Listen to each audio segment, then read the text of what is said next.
In this video, I'm gonna share with you how to make a lot of money with baseball cards, and then I'm gonna give you an example of how I doubled my money with this one card in under a month. So let's get into it and let's explain how to make a lot of money with baseball cards, but let's do it easily, right? So let's think of baseball for a second, right? The season starts around April 1st and it ends, October with playoffs, okay?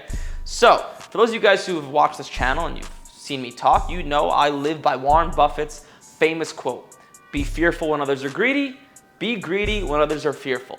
What does that mean? Well, it means when everyone's buying one thing and doing one thing, you go the other way, okay? When everyone zigs, you zag, okay? So right now while I'm speaking, it's September, okay?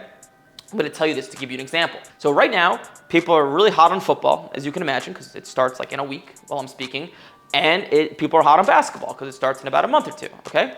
So what is no one buying?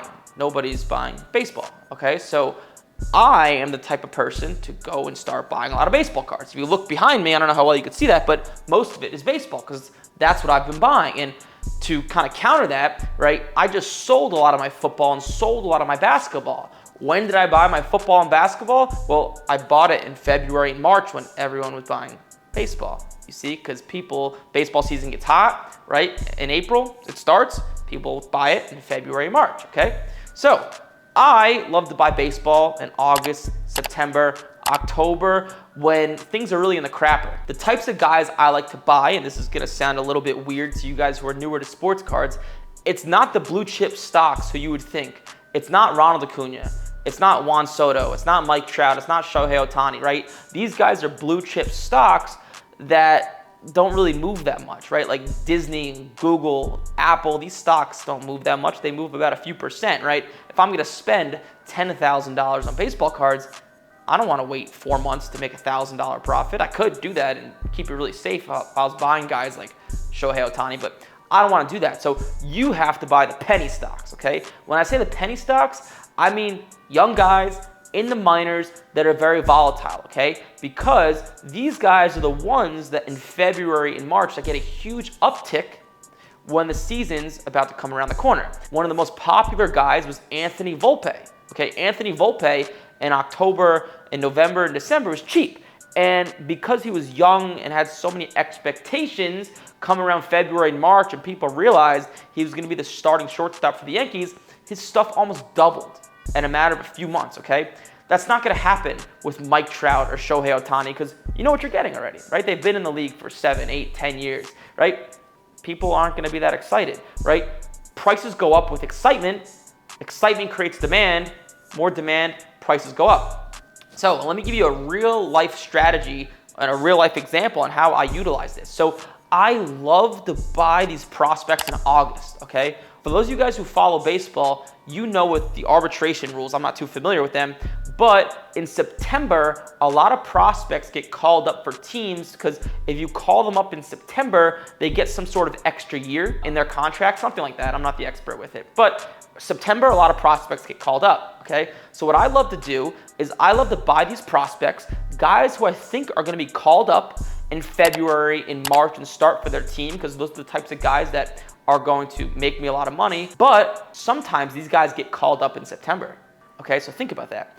I buy a guy in August, and I'm okay waiting 3, 4, 5 months, but there's a chance they get called up in September, and I can realize my profits right away. That brings me to this card. So this card of Jason Dominguez, okay, I paid $4,000 for this card. I bought it about 3 weeks ago or 2 weeks ago in like early or mid-August, knowing, was he gonna get called up in September? Maybe, maybe not, but he had a real good chance of starting for the Yankees that following spring. And I don't even need to wait until he starts because just that expectation, that hype of maybe he could start, his prices will start to go up in January and February, okay? So I bought it with that intention. And for those of you guys who follow baseball, you know that he got called up, really recently, about early September.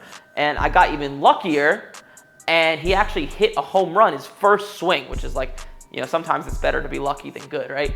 But I actually sold this card right when he got called up.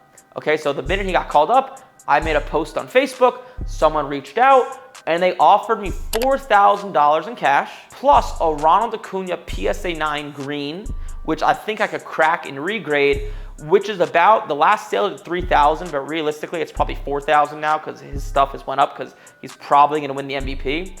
So $4,000 I spent on that Jason Dominguez card, and a few weeks later, right, I doubled my money. I got $4,000 cash and a $3,000 to $4,000 card that I could regrade, and there's a chance I might sell it for $5,000 or $6,000. And right, I'm just playing the market. Right, if Jason Dominguez didn't get called up, that's okay, that's cool. It would sit in that case behind me for a few months, and then I would just make that money in a few months, whether I make it now, a few months, right? Obviously, making it now is better, because why not make more money now?